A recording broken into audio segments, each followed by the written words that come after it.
A day in my life as a content creator, a teacher, and a mother. Good morning! So another mini vlog and happy Sunday to everyone. So yun na nga, kakagising lang namin ni Elise.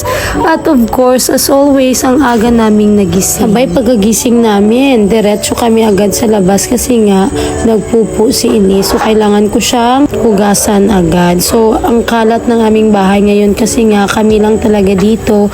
Wala si Jen, ang aga lang umalis kasi nga meron siyang exam mamayang hapon. So nagsimba sila ng madaling araw ng kanyang boyfriend. So wala na rin kaming kasambahay kasi nga umuwi na sa kanila dahil nga nagkasakit yung kanyang mga anak. So hindi na nakabalik talaga. So baka may mga kilala kayo dyan kasambahay na naghahanap ng trabaho, baka pwede nyo namang ireto sa akin.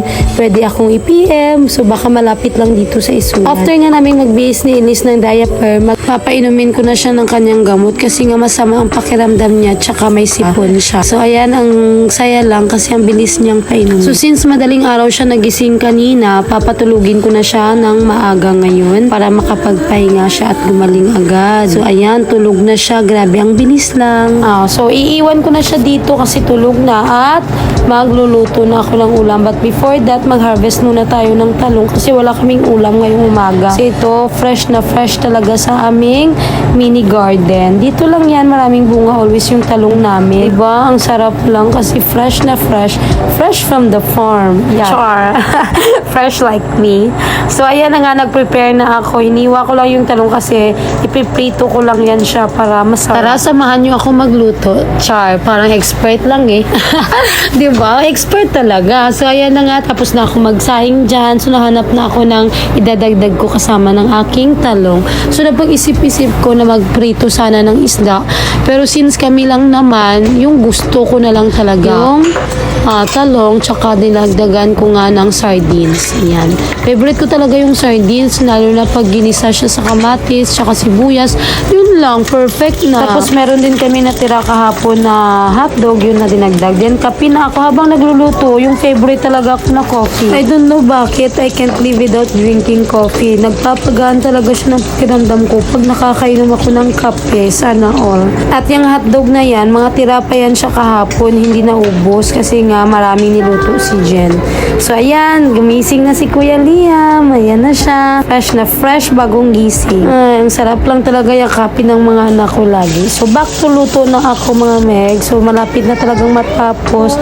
At bumalik na naman si Kuya Liam at sinabi excited na daw siya mag-swimming. Dala-dala niyang kanyang salbabida. So sabi ko mamaya na after namin mag-breakfast, pwede na siya mag-swimming. So luto na lahat. Let's go, kainan na. Luto ng aking sardines at talong. Ay aba, nang kakain na kami, abay, nagising na naman si Elise. So no choice tayo, kukunin ko siya at sasabay sa ating agahan.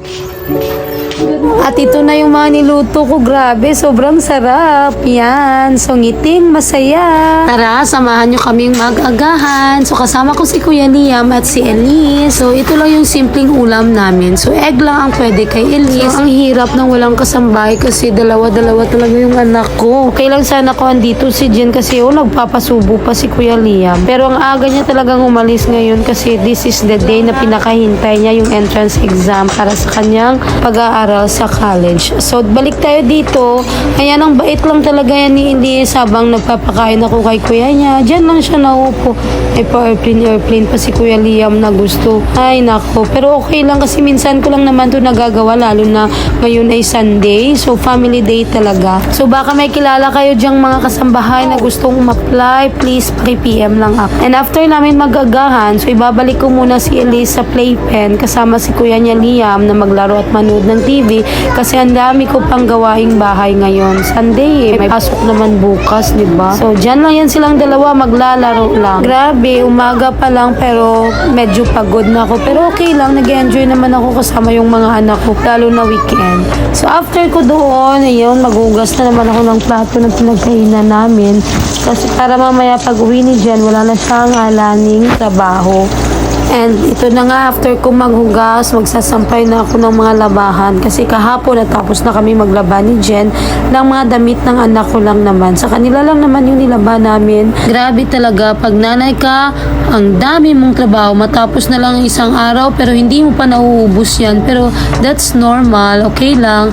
Ito na naman si Kuya Liam, pabalik-balik din siya sa akin. Sabi niya mag-swimming na daw siya kasi tapos na siyang kumain. Pero sabi ko na nga, hintayin niya yung araw para hindi siya ubuhin. Kasi nga, masyado pang maaga para mag-swimming. Ay, nako. So, after kong magsampay, of course, yung labahan naman namin. Since Sunday, wala kaming kasama, so hindi ako maglalaba. At wala rin kaming kasambahay, so magpapalaundry na naman kami kasama ang aking husband. So, siya na nga magdadrive at kinarga ko na yung aming labahan at ihatid na namin sa laundry shop.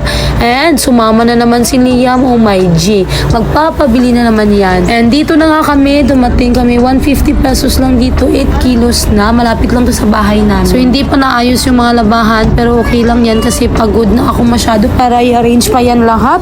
Okay lang naman dito. So iiwan ko lang yan dito at babalikan ko mamayang 5 p.m. And ayan, tapos na nga. And dumating na kami dito sa 7-Eleven kasi nga mag-swimming kami, so bibili kami ng pagkain. So hanggang dito lang muna ang aking vlog at itutuloy ko mamaya sa part 2 yung swimming namin ng buong family. So sana abangan nyo ang continuation ng aking mini vlog at magsiswimming kami ng aking family dito sa aming mini swimming pool. Don't forget to please like, comment, and share to my vlog. This is Teacher Ray. Mwah!